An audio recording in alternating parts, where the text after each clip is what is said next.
네, 고용원의 평행 현미경 이번 주 순서 시작합니다.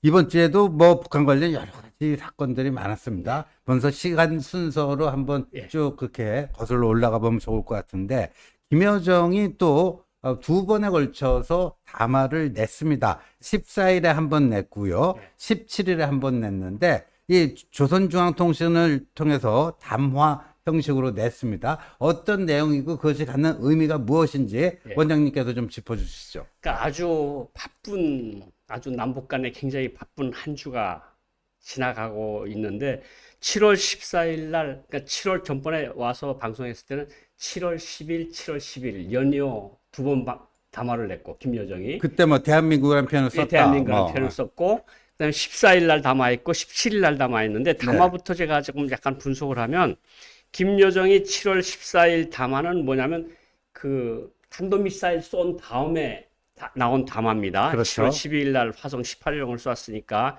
여기 뭐라고 이야기했는가 하면 미국이 무분별하고도 도발적인 선택을 거두지 않고 계속하면 할수록 상황은 미국의 매우 재미없는 방향으로 흐르게 될 것이다.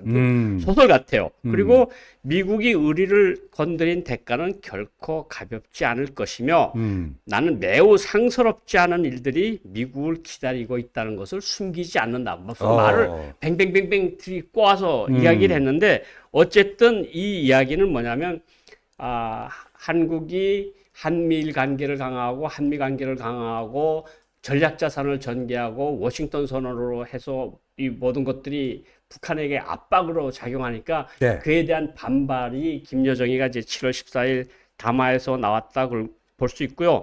여기서는 이제 기본적으로 7월 14일 담화에서 메인은 뭐냐면 미국 정찰기들의 한반도 촬영은 용납할 수 없다. 그러니까 그렇게 우리를 건드린 대가는 결코 가볍지 않을 것이다. 결과 가벼운 상스럽지 않은 일들이 생길 것이다. 여기 14일 담화고요. 예, 17일. 17일 담화는 뭐냐면 우리가 18일 날 그 핵협의 그룹 회의를 18일 날 합니다. 예, 첫 번째 NCG 서울에서 첫 회의, 그 회의를 하기 바로 전날에 네. 북한이 김여정이가 무슨 담화를 냈는가 하면 중앙통신이 이야기를 했는데 확장 억제가 강화될수록 위협적인 군사동맹 체계가 과도하게 확장될수록 그들이 바라는 회담 테이블에서 우리가 점점 멀어지게 될 것이다. 이렇게 지적을 한 것이 가장 중요하고요. 한미 군사훈련을 축소하라. 전략 자산 전개 중단 등의 이런 입장들을 제시해도 이거는 얼마든지 언제든지 되돌릴 수 있는 정책, 즉 가역적인 것만큼 우리 입장에서는 전혀 받아들일 수 없다. 예. 그러니까 이제 그걸 가지고 CVID 이른바 뭐 돌이킬 수 없고 완전하고 뭐 이런 그 비핵화 요구할 택도 없다. 예.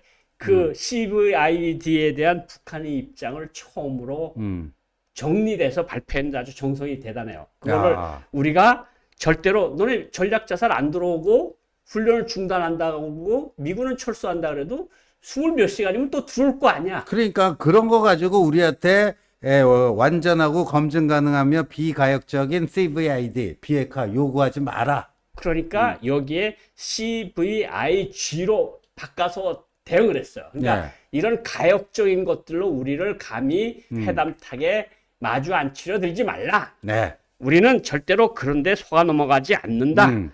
이렇게 이야기했는데 요게 또 언제 뭐하고 연관이 되는가 하면요. 그 아시안 평화 포럼 있죠. 네. ARF. 거기서 인도네시아에서 진행이 되는데 예. 자카르타에서 진행되는데 인도네시아하고 북한하고는 60년대부터 관계가 아주 좋습니다. 그렇죠. 김일성이가 동남아 간 유일한 나라가 자카르타에 네, 자카르타. 1966년도에 그때 김정일이가 따라갔었고요. 그때부터 북한은 인도네시아하고 아주 긴밀한 관계를 가지고 있는데 이번에 인도네시아 외무장관이 회의 의장입니다. 그런데 북한의 미사일 개발, 핵 실험 이런 것들을 강력히 규탄하는 성명을 냈어요. 그리고 박진 장관이 가서 맹활약을 했는데 맞습니다. 이것 때문에 북한이 이제 우리 동맹국 우방국들도 점점 우리한테 떨어져 나가고 있구나. 네. 그런데 이제 내일에는 뭔가 미국에서 누가 와서 음. 뭔가 한다는데 우리가 뭔가 입장을 발표하지 않으면 안 되는 거 아니냐. 아, 그렇죠. 근데 7월 17일 여기 회담 담화 내용에도 기본은 뭐냐면 전략자산 전개 이거를 반대하고 한미 군사훈련을 반대하고 예. 핵협의 그룹 같은 거 집어치워라. 집어치워라. 이런 것이 이제 7월 17일 담화인데 예. 바로 그 다음 날 7월 18일 날 한미 제1차 핵협의 그룹 회의가 열렸습니다. 예. 이게 원래는 차관급에서 진행되기로 했는데 예. 차관복급으로 예. 하게 차관 됐는데 복급에서 차관급으로. 차관급으로 올라서 우리 김태호 안보실 예. 제1차장하고 커트 캠벨 예. 미 국무부에서 아시아 차르라고 그렇죠. 그러죠. 아시아 태평양 조정관이 예. 직접 왔어요. 그 그래서 차관급이죠. 예. 직접 왔는데 우리 대통령께서도 그 회의장에 가셨어요. 갔습니다. 갔는데 여기서 무슨 내용을 발표했는가 하면 가장 기본적인 메인 내용은 뭐냐면 핵무기 운영에 대해서 우리의 발언권이 높아졌다. 그렇죠. 이건 조태영 안보실장이 말씀을 하신 건데 예. 이게 이제 어떤 건가 하면 미국의 핵전력과 우리 재래식 전력을 합쳐가지고 북한의 핵도발에 강력하게 대비한다는 건데 네. 이게 기본적으로 뭐냐면 핵전력을 운용하고 기획하고 실행하고 연습하고 통신하는 이런 모든 것들을 우리가 앞으로 1년에 4번씩 만나서 네. 이 문제를 구체적으로 명문화하자. 네. 이게 메인이고요. 네. 이게 이제 7월 18일 날 핵협의 그렇죠. 그룹이 형성이 됐고 7월 19일 날 네.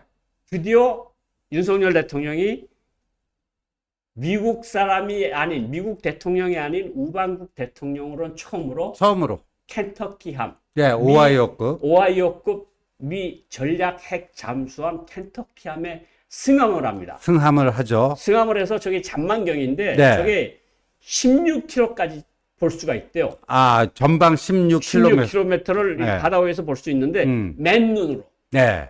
그러니까 저기에 이제 핵폭탄이 24개가 실려 있는데 실려 있죠. 24개의 이 핵탄두가 뭉툭하고 큼직한데 네.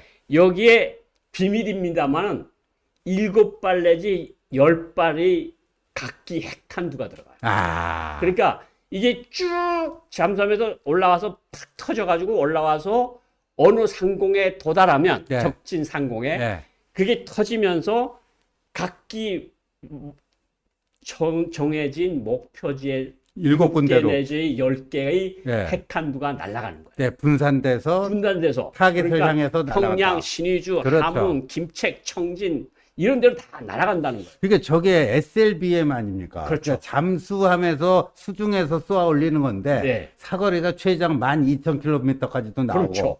그리고 저게 그러니까 켄터키함 저게 히로시마 원폭의 1600배라고 그랬어요. 1600배. 아. 그러니까 켄터키 함에 가지고 있는 핵무기만도 네. 히로시마에 똘큰 핵폭탄 1600개가 실려 있다고 보면 돼요. 그러니까요.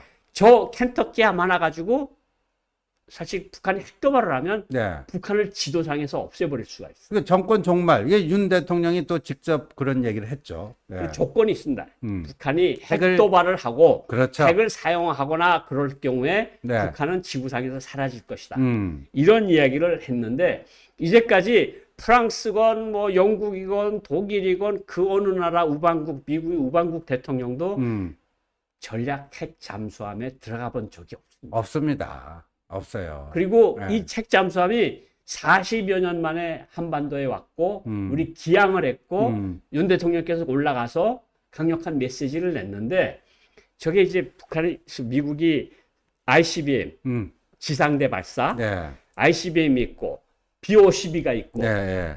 SLBM이 네. 있는데 저게 사실은 미국이라는 국가의 마지막 그 핵 보복 수단이라고 보시면 돼요. 아. 저거는 다른 배들이 다 없어지고 미국이라는 나라가 없어져도 서해 앞바다에 저 한 척만 숨어서 들어가 있으면 그러니까요. 북한에 예. 1600발의 예. 핵탄두를 쏟아 부을 수 있다는 거예요. 그렇죠. 그러니까 미국의 가장 중요한 핵 운용 수단을 지어 우리 언론에다까지 공개를 했어요. 그러니까 미국의 전략 핵 자산 중에서도 아주 제일 중요한 병기인데. 가장 중요한 최종적인 병기를 네. 윤석열 대통령에게 보여준 거예요. 네. 그러니까 뭐 미국 입장은 그런 것 같아요. 당신네 핵 개발 능력이 있는 것도 안다. 근데 우리는 동맹이지 않나. 그렇죠. 우리가 이런 것까지 가지고 있으니까 당신의 국민들, 당신을 비롯한 당신의 국민들이 마음을 놓아도 문제가 없다.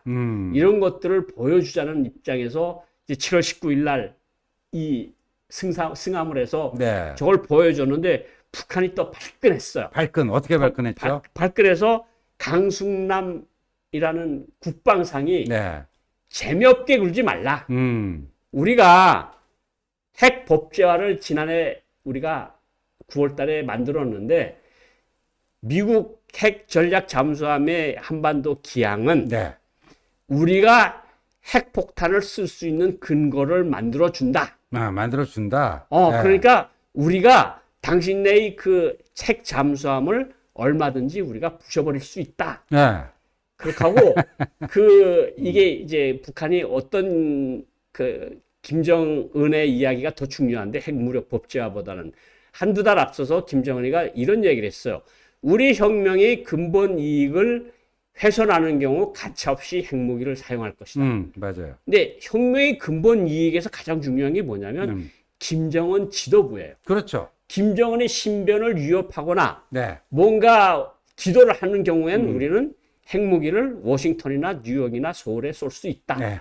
이것을 법제화한 것이 핵무력 법제화거든요. 그러니까 당신네가 들어와서 이렇게 우리에게 위협을 하니까 우리는 당신의 핵잠수함을 우리 핵무기로 없애버릴 수 있다. 네. 이게 이제 강순남 국방상의 연설인데 네. 북한이 또 19일 날은 어떤 짓도 하는가 하면 그 탄도미사일을 2발을 쐈어요. 네, 맞아요. 순환비행장 쪽에서 쐈는데 그것이 동해상으로 날아가서 떨어졌는데 네. 그 550km가 콤파스를 대고 뺑 돌리면 부산 앞바다입니다. 그러니까 우리가 지금은 차마 너를 못 쏘겠는데 우리가 이렇게 쏠 능력이 있어. 아. 이런 것을 보여주는. 그러니까 일주간이 아주 꽉꽉 들어찬 일주간이었다고 생각을 하는데 지금 북한을 조금 들여다보면 어떤 상황인가 하고 보면 네. 그 김여정이 7월 달에 들어오면서 4번 담화를 했고 그렇죠. 담화의 내용은 제가 쭉 일관하는 사상은 뭐냐면 그러니까 핵을 비롯한 전략 자산의 한반도 전개를 중단하라. 그거죠. 네. 그리고 NCG라고 하는 핵 협의 그룹을 없애라. 그렇죠. 그리고 한미 훈련을 하지 말아라. 그렇죠. 그러면 우리가 핵무기를 언제든지 쓸 수 있다 그러는데 이걸 우리 통해서 뭘 볼 수 있는가 하면 북한이 전략 자산 전개하고 워싱턴 선언에서 만들어놓은 NCG에 대해서 굉장히 민감하다는 거예요. 그래서요. 네. 17일 김여정 그 담화를 보면 제가 이 부분은 좀 유심히 쳐다봤는데 한미가 대화를 제안하려면 자기들에게 네. 주한미군 철수로도 부족하다. 예. 주한미군 철수로도 부족하다. 설령 주한미군을 철수한다 할지라도 비핵화는 논의 대상조차 될 수 없다. 이 얘기는 뭐냐면 실제로 주한미군 철수한다면 쌍수 들고 환영할 게 북한인데 네. 이래도 그걸 안 한다라는 얘기는 네. 사실상 아까 지금 원장님이 말씀해 주신 그 NCG라든가 예. 미국의 전략 핵 잠수함 전개라든가 이런 거라도 하지 말아 달라고 하는 그거를 강조하기 위해서 더 강조 어법을 쓴 게 아닌가. 그렇죠. 그러니까 의원님 말씀하신 것처럼 북한이 이제 핵무력 법제화를 통해서 핵 사용의 문턱은 낮추고 미국과의 협상 문턱은 김여정이 담화를 통해서 한껏 올려놨어요. 뭐 주한미군 훈련 뭐 너네 그만뒀다가 또 하잖아. 주한미군 나갔다가 뭐가 일어나면 24시간 안에 또 들어올 거잖아. 네. 그런데 그것보다는 당장 우리한테 급한 거는 핵 자산이 들어오는 그렇죠. 거. 이거 우리가 신경 쓰인다. 그렇죠. 그리고 당신네 자꾸 우리가 뭐라 그러니까 핵협의 그룹이라는 걸 만들어 놓고 이거를 자꾸 미국 핵을 자꾸 등에 업고 우리를 위협하려고 그러는데 제발 좀 그러지 말아라. 그러니까 김여정의 담화, 4번에 걸친 담화나 국방상의 담화를 내용을 보면 초조감과 불안감이 표시예요. 아, 초조감과 불안감의 표시다. 그러니까 워싱턴 선언을 통해서 만들어진 그 미국과 한국의 정상들이 만들어 놓은 그 프레임워크가 점점 구체화되고 네. 점점 강화되니까 이걸 가만 놔두면 이거 그러다 우리 그렇죠. 핵무기 그동안 만들어 놓은 거 40년, 50년 동안 만들어 놓은 거 하나도 쓸모가 없겠네. 그렇죠. 우리가 한국에 대해서 유일하게 우리가 강한 무기는 핵무기밖에 없는데 그렇죠. 미국 핵무기를 한국이 같이 쓴다 그러면 네. 우리는 이제까지 막말 뭘 했냐? 뻘짓을 한 거예요. 뻘짓한 거죠. 삽질을 한 거예요. 그러니까 우리도 그때 얘기했지만 1993년 3월 12일입니까? 북한이 NPT 탈퇴 선언. 네. 그때부터 북한 핵 위기라는 게 시작되고 30년이 지났고 네. 그런데 나름대로 이게 괜찮은 전략이다. 우리가 재래식 무기로는 경쟁이 안 되니까 선택과 집중을 통해서 핵 우위를 점함으로써 나름대로 이 한반도 국제 정치판을 자신들이 원하는 쪽으로 끌고 갈 수 있다. 이랬는데 워싱턴 선언에 핵 전략 잠수함 들어오니까 자기들이 30년 동안 그냥 그 식량난 속에서 인민들 뭐 몇백만 명 굶어 죽는데도 이거 했는데 이게 이제 무용지물이 되는 거 아니에요? 그러니까 짜증이 나는 거죠. 예. 그러면 짜증이 나고 초조하고 그러니까 강석주 전 외교부 제1부부장, 네. 강석주 내각 부총리가 이제 사망을 했는데 옛날 우리 보스기도 했어요. 어. 그 사람이 모스크바 비행장에서 기자들하고 만나서 무슨 이야기를 하는가 하면 핵무기 포기하라고요? 우리가 풀뿌리를 씹어 먹으면 만든 핵무기예요. 맞아요. 풀뿌리를 씹어 먹으면. 우리가 그걸 왜 포기를 해요? 메꿔모자 딱 쓰고 그런 말을 하고 들어갔어요. 네. 이게 저걸 보니까 북한이 핵을 포기할 의사가 전혀 없구나. 네. 그런 생각이 제가 그때 들었는데 정말 풀뿌리를 씹어 먹는다 그러면서 3, 40년 동안 전력을 기울여 왔는데 느닷없이 북한 입장에서 보면 뚱딴지같이 워싱턴 선언이 나오고 핵협의 그룹이 나오고 네. 그리고 한미일 강화되고 네. 우리 윤석열 대통령께서 또 8월 중순에 또 미국에 가신다는 거 아닙니까? 미국에 이것도. 야. 캠프 데이비드 간대요. 캠프 데이비드. 그러니까 한미일 정상회담을 단독 행사로. 네. 그것만을 위한 이거는 최초죠. 그러니까 자꾸 북한은 이걸 치면 주저앉을 줄 알았는데 자꾸 네. 커지는 거야, 여기가. 그렇죠. 자꾸 커지고 자꾸 강화되고 자꾸 뭔가 이 힘이 세지니까 네. 불안하고 초조하니까 김여정이가 한 열흘 새에 4번이나 이걸 그렇죠. 발표한 거 아니에요. 그만큼 그렇죠. 급하다는 거거든요. 조급하고 불안하고 초조하고 짜증이 네. 나는 거예요. 근데 저는 뭐 8월 18일이라고 일부 언론들이 보도를 하는데 이 캠프 데이비드는 저는 북한 외교관 할 때부터 네. 캠프 데이비드는 그 이스라엘을 수상하고 이집트 대통령하고 캠프 데이비드에서 아마 거의 2주간 있었을 겁니다. 네, 16일인가 17일인가 뭐 그렇게 있었죠. 2주 이상을 있으면서 결국은 중동의 평화를 가져온 그렇죠. 게 캠프 데이비드거든요. 그렇죠. 그러니까 캠프 데이비드라는 말만 들어도 북한이 소스름을 치는. 그렇죠. 그러니까 이 캠프 데이비드라는 말 자체가 북한에 주는 영향이 대단히 큰데 여기에 이제 미국 대통령, 일본 총리, 우리 대통령까지 가서 친분을 익히고 이제 서로 이야기를 하는 게 무슨 이야기를 하겠습니까? 북한 비핵화 이야기하고 북한 핵무기에 대한 대응 이야기하고 북한의 뭐 미사일 ICBM에 대한 이야기를 하실 거고 네. 그다음에 지금 한참 이야기되고 있는 반도체 동맹, 그렇죠. 반도체 칩 문제 같은 그렇죠. 거, 그다음에 사이버 공간에서의 한미일 협조 같은 거, 그렇죠. 이런 것들 그리고 중요한 시기에 한미일 정상 간에 어떻게 한 라인을 만들 것인가 그렇죠. 이런 네. 것들을 하니까 북한이 가만 보건데 우리가 한 일들이 점점 쓸모가 없어지네. 그렇죠. 그러니까 이걸 가만히 있으면 안 되겠어. 그러니까 풀뿌리 씹어보면서 3, 40년 동안 속된 말로 개고생해하고 이거 만들어놨는데 이게 이제 쓸모없는 게 됐니? 완전히 쓸모가 없어지게 네. 됐으니 북한이 지금 힘들어 죽겠는데 근데 이제 지금 북한의 그 핵곡식이 나오기 시작했어요. 이제 핵곡식이. 옥수수, 네, 옥수수. 올 옥수수라고 북한에서는 표현하는데 네. 이제 핵 옥수수가 나오고 감자가 나오기 시작했는데 감자가. 북한에서 감자밭하고 예. 옥수밭들의 군인들이 보철 가서 선대요. 오. 자꾸 와서 훔쳐가니까.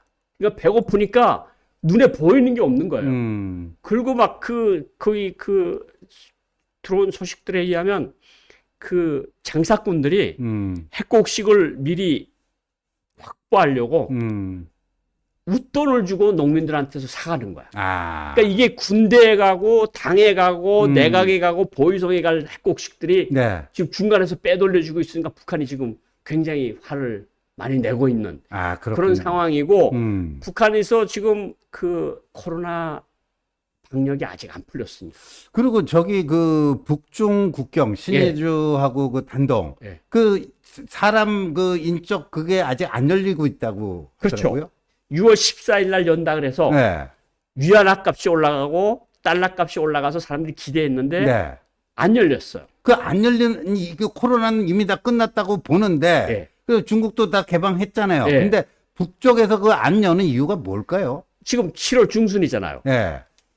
근데 아직도 못 열고 있어요. 저는 북한에서 회의 나오는 거 신문들 그 동영상 보니까 마스크를 다 벗었어요. 그러니까 자기네도 뭐 우리는 코로나 하나도 없다. 제로 코로나라 뭐 이렇게 성명을 냈을 정도인데 네. 그러면 왜 북한이 지금 사람들이 그렇게 원하는 게 북중 국경 열어서 장마당이 활성화되는 건데 그렇죠. 그걸 왜 안 해줄까? 네. 북한 사람들도 오히려 우리 사람들한테 그 연락이 닿는 탈북민들한테 왜 안 열어주는 것 같아요? 이렇게 지금 물어본다는 거예요. 아. 근데 제 생각에는 그렇습니다. 코로나 3년이 북한에게 지도부에게서는 일종의 호기였다. 왜냐하면 코로나를 빌미로 마을 대 마을, 리에서 리, 면에서 면 가는 거 다 통제를 했거든. 거기 위생 방역 초소라는 걸 세워가지고 네. 보건소에서 나갔죠. 보위부에서 나갔죠. 안전성에서 나갔죠. 그리고 청년동맹 등 직맹전투체들이 나가서 마을 옆 입구를 지켰어요. 너 통행증 있어? 이제 받거든요, 통행증. 도장을 한 6개쯤 찍어야 돼요.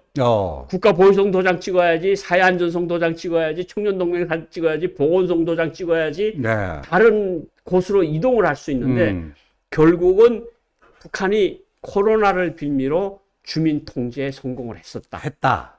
근데 이거를 풀게 되면 그 국경을 개방하게 되면 그 통제력이 약화되고 무너지는 거 아니냐? 바로 그겁니다. 아. 그러니까 북한에서 어떤 텔레비전에 어떤 것들을 보여주는가 하면 중국 상해랑 뭐 호남성해 덜서랑 이렇게 막았잖아요. 네. 아파트 막고 이렇게 네. 쭉 울타리 친 걸 보여주면서 봐라.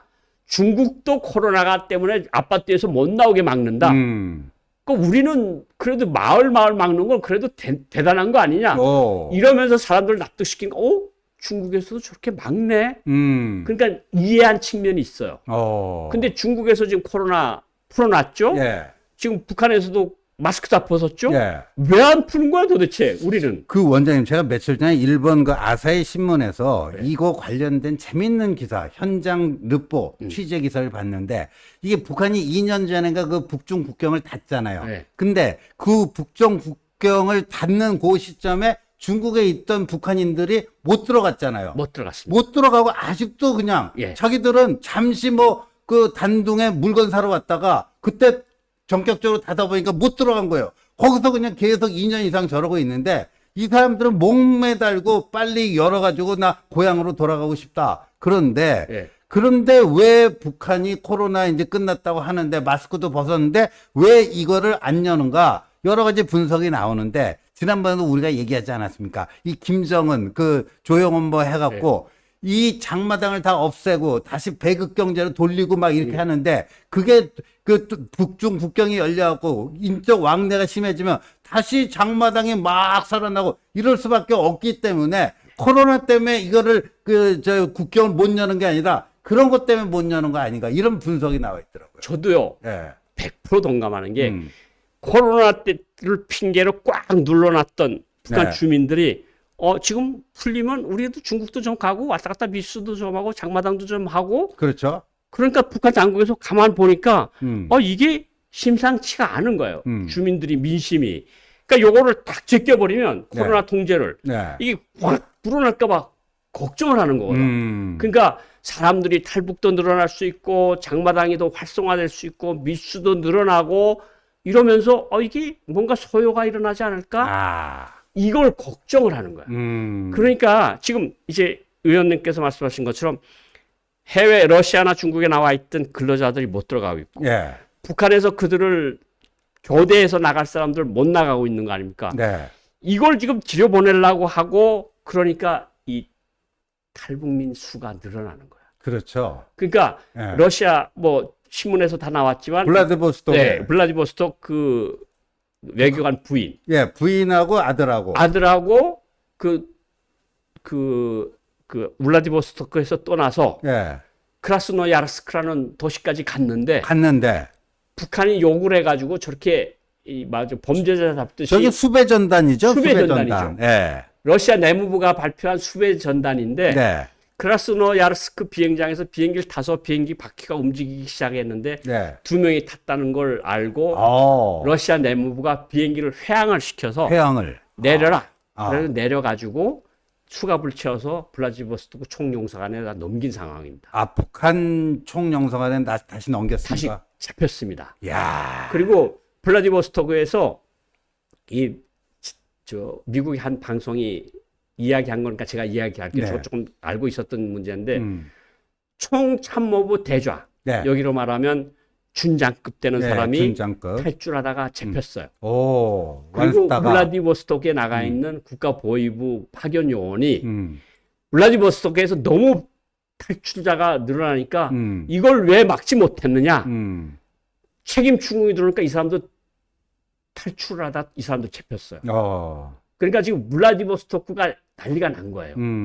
그런데 그 외에 다른 지역들에 있던 벌목공들이랑 건설 노동자들이 많이 한국으로 지금 들어오고 있습니다. 그런데 이 사람들도 지금 들어오고 있는데 이게 눌려있던 사람들이 다시 나오면 네. 여기서도 또 그렇죠. 나올 수 있는 것들이 많거든요. 그러니까 지금 북한 엘리트 계층의 뭐 유럽에서도 외교관들이 한 명 또 탈출했다는 이야기도 들려오고, 그러니까 북한 엘리트 계층이 뒤숭숭한 거예요. 지금. 그렇죠.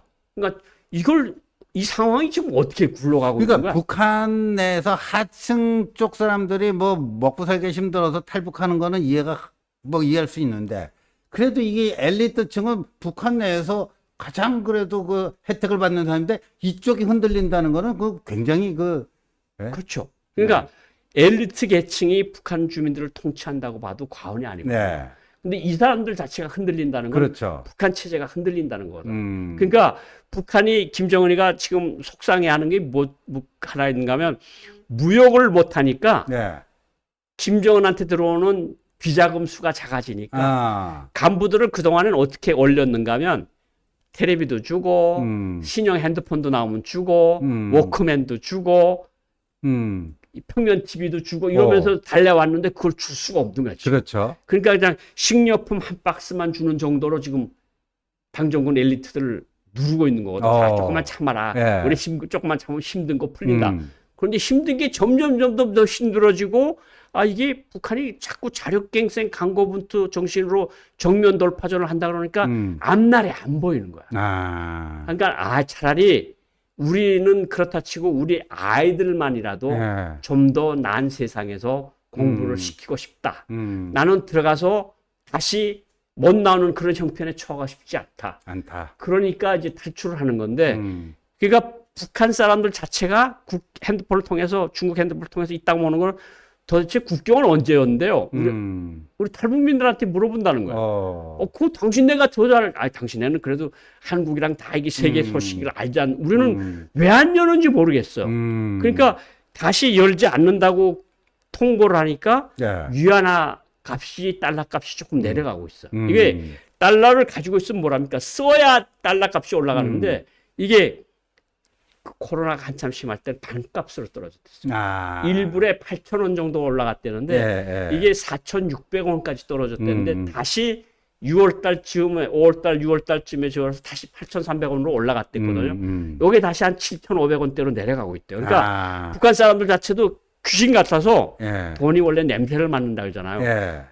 이게 달러를 쓰지 못하면 그냥 당장이라도 한 7,000원 손해보고라도 바꿔서 내가 당장 쌀이라도 좀 사야 되겠어. 핵곡식이라도 좀 사야 되겠어. 이러는 거거든요. 그러니까 북한도 지금 언제 국경을 열어서 사람들이 통행을 할지 아마 김정은 혼자만 알고 있는 문제가 아닐까. 간부들 자체도 지금 모르고 있는 거니까. 그러니까 김정은은 지금 뭐 한국에서는 지금 뭐 한미 관계 뭐 핵협의 그룹 뭐 캠프 데이비드 뭐 3자 회담 이런 거 나토 이런 것도 계속 하니까 이것도 대외적으로 아주 짜증이 나는데 대내적으로도 하나도 풀리는 거 없고 자꾸 북한은 놀가지라 그래요. 탈출하는 사람들을. 어, 놀가지라는데 노루가 뛰어간다 그래서 놀가지, 사투리가 놀가지입니다. 놀가지. 그걸 노루가 도망을 친다 그래서 음. 그게 놀가지라는데 왜 자꾸 놀가지는 자꾸 생겨나는 거야? 음. 간부들 속에서. 음. 그러니까 김정은은 대내적으로 지금 코너에 밀려 있다. 그러니까 이 사람 자체가 자꾸 화를 내고 자꾸 짜증을 내니까 북한 사람들 자체도 중간 간부들 자체도 진짜 이거 어떡하면 좋아. 이게 지금 출로가 안 보이는 거예요. 아, 참 출구가 안 보인다. 네. 아, 참. 지금 이 상황 자체가 너무 답답하고 이게 너무 그냥 캄캄하고 이런 상황에서 어떻게 하면 좋겠느냐. 예, 근데 우리가 이제 희망의 등불로 대줘야죠. 그렇죠. 예. 아, 참 듣고 보니까 참 김정은 잠이 오기가 힘들겠네요. 안 올만하죠. 그러니까 예, 예. 졸피뎀이라는 수면제까지 먹고 자는 거 아니겠습니까? 예, 참 시간은 김정은 편이 아니다. 네. 시간은 대한민국 편이다 하는 것을 오늘 다시 한번 정확하게 확인할 수 있었습니다. 원장님 또 다음 주에 예. 또 좋은 소식 기대하겠습니다. 감사합니다. 감사합니다.